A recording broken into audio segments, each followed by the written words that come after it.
Salam əziz birinci qruplar. Gəlin bu isbat sualına birlikdə baxaq. Deməli, iki fərqli yol deyəcəm. Baxaq görək sizlərin hansı xoşunuza gəlir. İlk öncə, deməli, birinci yolumda kvadratları eyni tərəfə keçirdirəm. Mötərizələrdir. Və bu ifadələri daha sonra kvadratlar fərqi kimi açmalıyam. C bölü D-ni isə sağ tərəfə doğru keçirdirəm. Kvadratlar fərqinə görə bu ifadəni bir dəfə, burada mötərizəni yazmağa ehtiyac yoxdur. Bir dəfə deməli çıxıram, bir dəfə üst-üstə gəlirəm. Mötərizələrin arasında bir dəfə üstə gəlmə, bir dəfə çıxma işarəsini yazıram. Və bərabər sağ tərəfi isə olduğu kimi köçürdürəm. Burada uşaqlar özünüz də görürsünüz ki, misalın şərtində bizə bu hissəni 1 olaraq veribdilər. Deməli, 1-i həmin mötərizəmizin içərisinə vursaq, gördüyünüz kimi sol və sağ tərəfləri eyni alarıq. Deməli, təklif isbat olundu. Gəlin indi ikinci yola keçək. Çünki bərabərliyin sağ və sol tərəflərini eyni almışıqsa, deməli artıq ifadə isbat olundu. İndi isə ikinci bir yol deyəcəm sizə.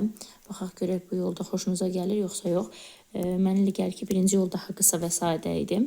Burada nə edirəm uşaqlar? A bölünsün B-yə 1x deyirəm. C bölək D-yə isə 1y deyirəm. Bu zaman ilkin verilmiş ifadəmiz x üstə gəl y 1-ə bərabər olur. Buradan isə əvəz etmə üsulundan istifadə edə bilərik. Yəni, necə? Yazıram ki, y bərabərdir 1 çıxılsın x. Və bunu digər ifadədə yerinə yazacağım. Digər ifadədə, sağ tərəfdə verilmiş ifadədə A bölünsün B göstərilən yerdə x yazıram. Başında kvadrat olduğuna görə x kvadrat, üstə gəl y bərabərdir y kvadrat, üstə gəl x. X kvadrat, üstə gəl y gördüyüm yerə 1 minus x yazıram. Burada isə 1 minus x-in artıq mötərizə kvadratı olur və üstə gəl x. X kvadrat, üstə gəl 1 minus x mötərizəni açdım. Digər tərəfi isə müxtəsər açıram. Birinci düstura əsasən, ikinci düsturumuza əsasən. Uşaqlar, bu hissəni olduğu kimi köçürdürəm, sol tərəfi. Sağ tərəfdə isə birinci x kvadratını yazıram.